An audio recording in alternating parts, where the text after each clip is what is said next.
भगवान? तो नारद बोले ध्रुव सुनो। कैसे भगवान? बोले तो उस मुख पर काली चमकीली और काकली मरोड़े खाती।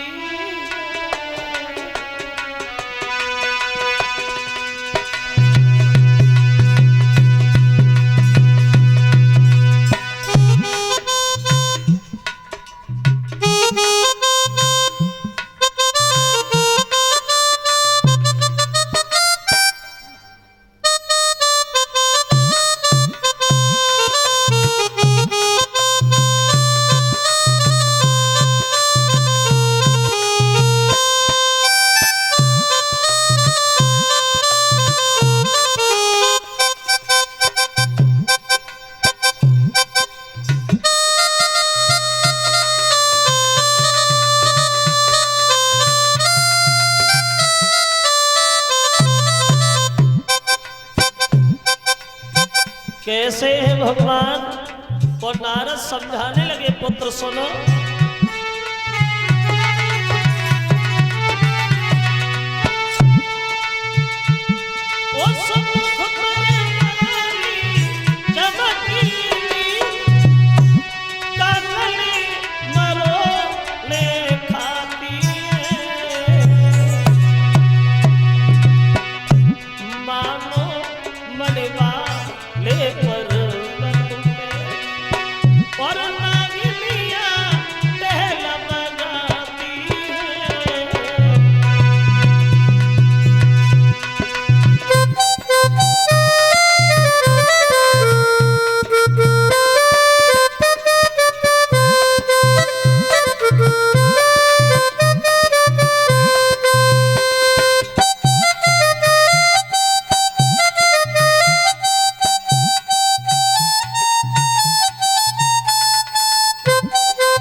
ऐसे है भगवान। और जब ये तस्वीर तुम्हारे नजरों के सामने आ जाए समझ लेना जी भगवान है। अब नारद ने अपने हाथ से ध्रुव को एक कुटिया भी तैयार की है वहां वन में यमुना के किनारे। कैसी कुटिया बनाई? वो कुटिया ऐसी बनाई, वो कुटिया कैसी बनाई, वो कुटिया ऐसी बनाई, वो कुटिया रे वो कुटिया कि वो ध्रुव की छोटी परल कुटी यमुना तट पे दिखलाती है, जिसके चरों दिस खिली भई फुलवारी शोभा पाती है।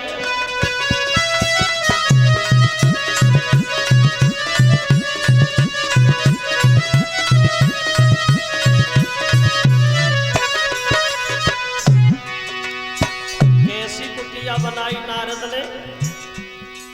ए बनी है मन का जा रही है सुगंध छाया हरे भरे पेड़ जा बेल रही ले राय सुपर से भूल जा मोरा राय और ठंडी ठंडी चलती समीर यमुना के ठंडी ठंडी चलती समीर यमुना के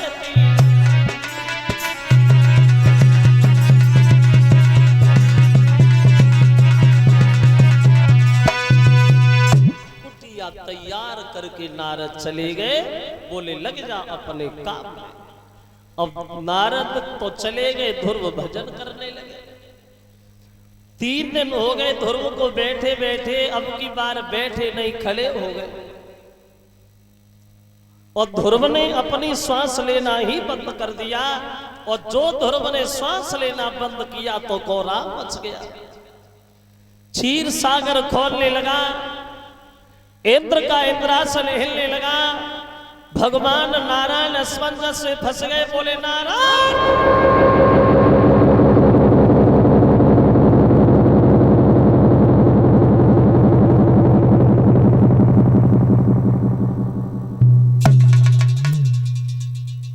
ये महाप्रलय सी आ रही है, ये क्या हो रहा है?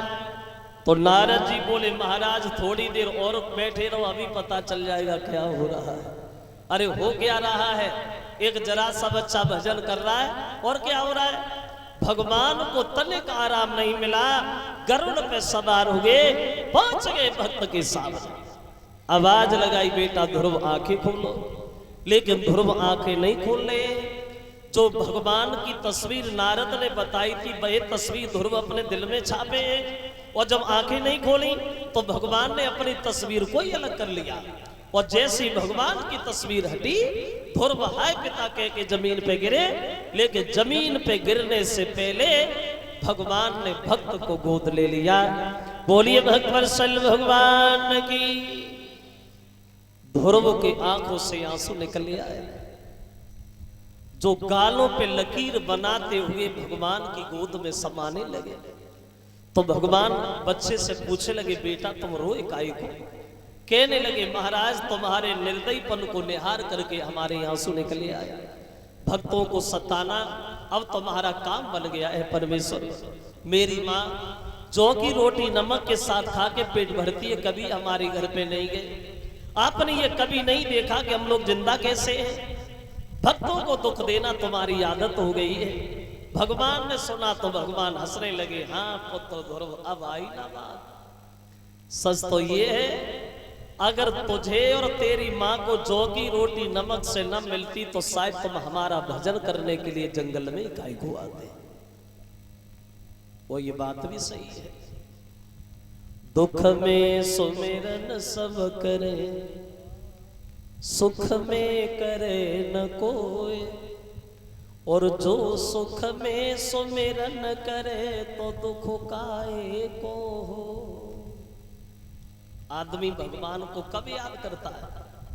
जब मुसीबत तकलीफ और जब आराम हो, फिर नहीं मानता भगवान को। हटो अलग, दूर हटो, हम है कोई नहीं है। देखा होगा आपने, घर में अगर कोई अच्छा काम बन जाए, 4-6 लाख रुपए का फायदा हो जाए, तो हम लोग घमंड से कहते काम किसने किया? हमने। और जब कुछ नुकसान हो जाए, कोई घटना घट जाए, तब रोते बहुत बुरो करो, भगवान ने बहुत बुरो करो। अच्छो करो सो हमने करो, और बुरो करो भगवान ने करो। और अब तो जमाना अलग है, देवी देवता की पूजा करने का समय नहीं है किसी के पास। आज के जमाने में एक देवता की पूजा बची है, एक देवता की। कौन से देवता की? बोले पेट देवता की। पेट देवता, और चाहे देवता ना कहे वो चाहिए, चाहे तो लेवता कहे वो चाहिए। जिंदगी हो जाती है पेट को भरते भरते, लेकिन ये पेट कभी नहीं भरा।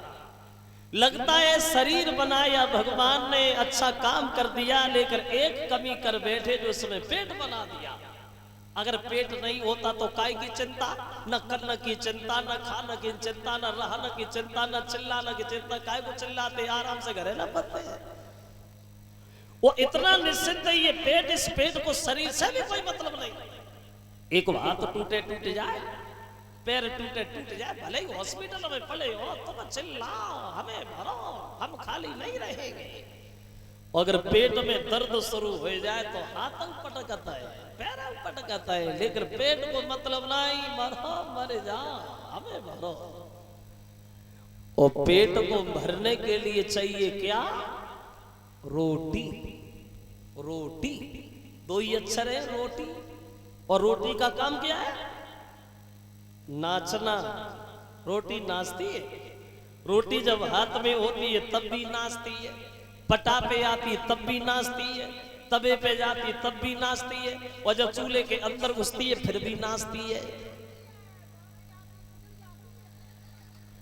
ये रोटी छोटी से बड़ी नाच नाच के होती है। ये कैसे आदमी को नाच नचा रही है, जरा गौर करें। कि दीवाना आदमी को वो बनाती है रोटियां, खुद नाचती है सबको नचाती है रोटियां।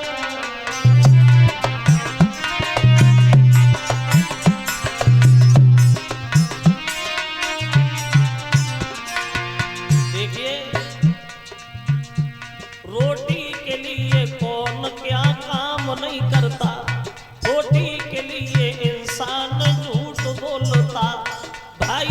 दुश्मन भाई है रोटी के लिए, पंच कहीं पे अन्यायी है रोटी के लिए, बहु सास में लड़ाई है रोटी के लिए।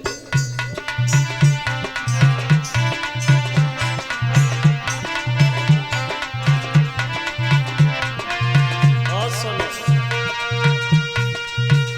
रोटी की खातिर बन गई, रोटी की खातिर बन गई घर घर में पार्टियां, खुद नाचती हैं सबको नचाती हैं रोटियां।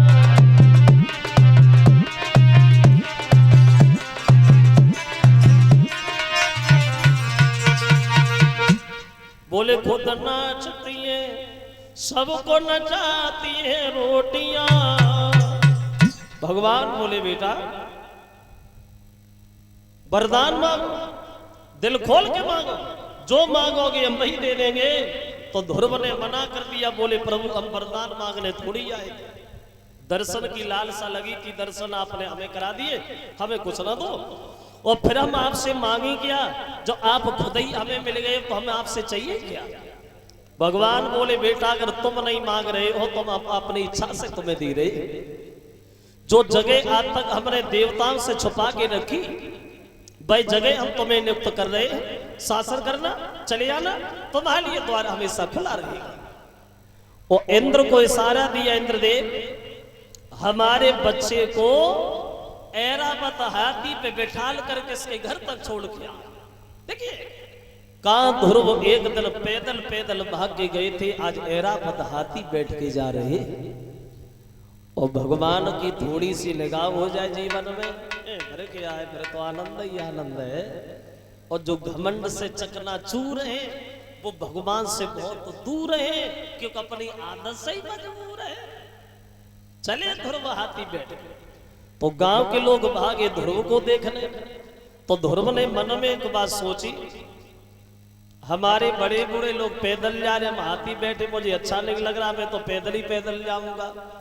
इंद्र से बोले भैया इंद्र अपने हाथी को नीचे उतारो, हमारे बुजुर्ग लोग पैदल हैं, हम हाथी बैठे, मुझे अच्छा नहीं लग रहा, मैं तो पैदल ही पैदल जाऊंगा। अब देखिए एक छोटा सा बच्चा और कितना बड़ा शिष्टाचार के हमारे बड़े बूढ़े लोग पैदल हैं, हाथी बैठे, मुझे अच्छा नहीं लग रहा। लेकिन कभी कभी सोचता हूं हे कलियुग महाराज तुम्हारे शासन